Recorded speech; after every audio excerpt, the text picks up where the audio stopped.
గోపవరం గ్రామ కుమ్మరి కుటుంబంలో జన్మించాను. నా తండ్రి గారి పేరు కేసన్న. నేను ఏ సాంప్రదాయ విద్యలు నేర్చుకోలేదు. నా రచనకు ఆ భగవంతుడే కారణం. రామాయణాన్ని తేట తెలుగులో రచించాను. పద్యం. చెప్పమని రామచంద్రుడు నెప్పించిన పలుకు మీద చెప్పెన నేను. ఇహపర సాధన మీ పుణ్య చరిత్ర తప్పులెచ్చుకు కవులన్. భావం. శ్రీరామచంద్రుడు నా కలలో కనిపించి రామాయణం రాయమని చెప్పాడు. నా చేత తానే రాయించాడు. నాకు తెలిసిన దాన్ని రాసినాను. ఈ రామాయణం రాయడం వల్ల నాకు పుణ్యం లభించింది. అందరికీ నమస్కారం. నా పేరు బద్దెన భూపాలుడు. నేను 13వ శతాబ్దానికి చెందిన వాడను. నేను చాళుక్య వంశానికి చెందినవాడను.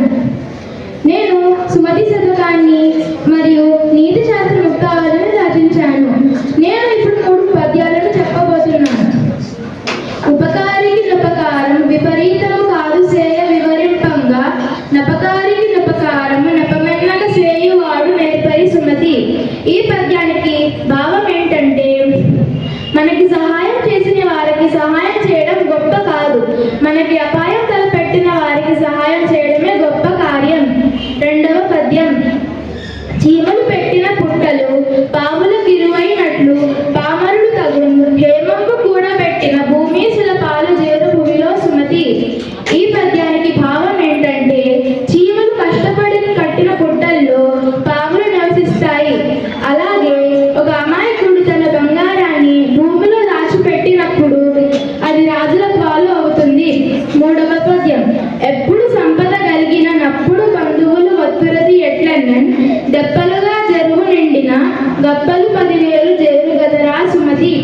ఈ పద్యానికి అర్థం ఏంటంటే, ఎప్పుడైతే మనకి సంపద ఉంటుందో అప్పుడు మన బంధువులు మన ఇంటికి వస్తారు. ఎలాగంటే, ఒక చెరువు నిండా నీళ్లు నిండినప్పుడు అక్కడ కప్పలు గుంపు కొడతాయి. ఈ అవకాశం ఇచ్చిన ఉపాధ్యాయులందరికీ నా నమస్కారాలు, ధన్యవాదాలు. తెలంగాణ రాష్ట్రంలోని జనగామ జిల్లా బొమ్మేర గ్రామంలో 15వ శతాబ్దంలో జన్మించాను. నా యొక్క తల్లిదండ్రులు లక్కమాంబ, కీసన. నేను భోగిని దండకము, శ్రీమద్ భాగవతము, నారాయణ శతకము, వీరభద్ర విజయము రచించాను. సహజ సిద్ధంగా నాకు కవిత్వం అవ్వడం వల్ల అందరూ సహజ పండితుడని పిలుస్తారు.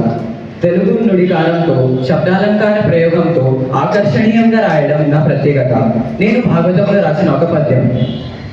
పలికేడిది భాగవతమట, పలికించు ఈ బొండు రామభద్రుండటని, పలికిన భవహర మగునుట, పలికేది వేరుండు గాథ పలుకుగనేదా.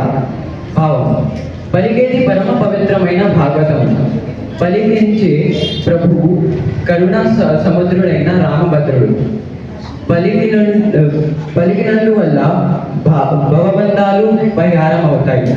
అటువంటప్పుడు వృథాగా వేరే కథలు పలకడం దేనికి? భాగవతమే పలుకుదాం. హరి ఓం.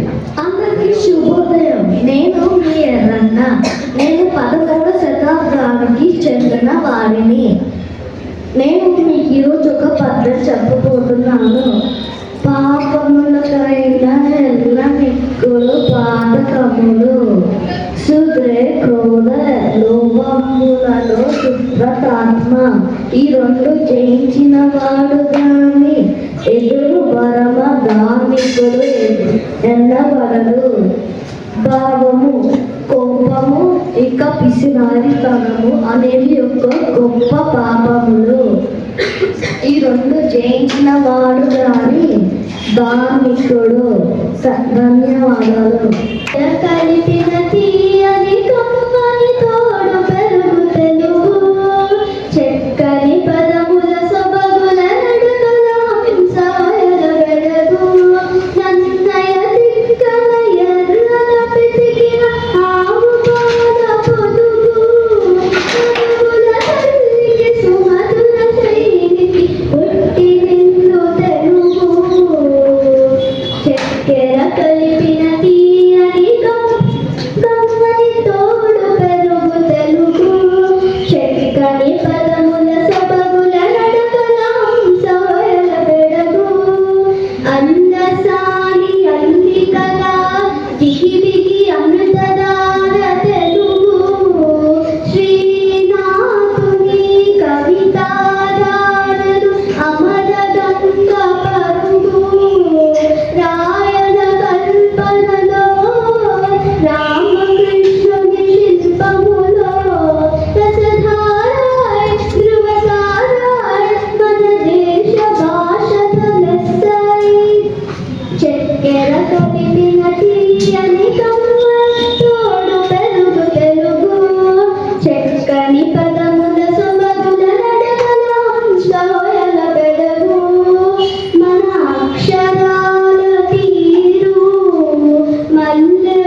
ప్రియమైన తల్లిదండ్రులకి, ఉపాధ్యాయులకు, ప్రియమైన విద్యార్థులందరికీ శుభోదయం మరియు తెలుగు భాషా దినోత్సవ శుభాకాంక్షలు.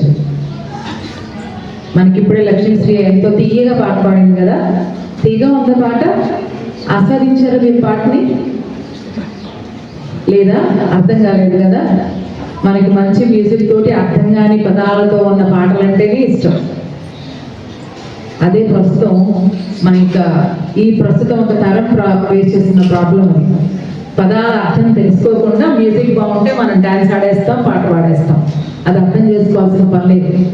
దాని మూలంగానే మన ప్రవర్తనలో కూడా రకరకాల తేడాలన్నీ వస్తున్నాయి. శ్రీకృష్ణదేవరాయలు గారు ఏం చెప్పారు?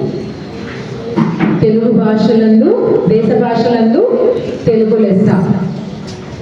ఆయన కర్ణాటకుడు అయినప్పటికీ, కర్ణాటక రాష్ట్రానికి చెందినవాడైనప్పటికీ కూడా మన తెలుగు భాష ప్రాముఖ్యాన్ని తెలుసుకొని మన తెలుగు భాష అభివృద్ధికి ఎంతో తోడ్పడ్డాడు.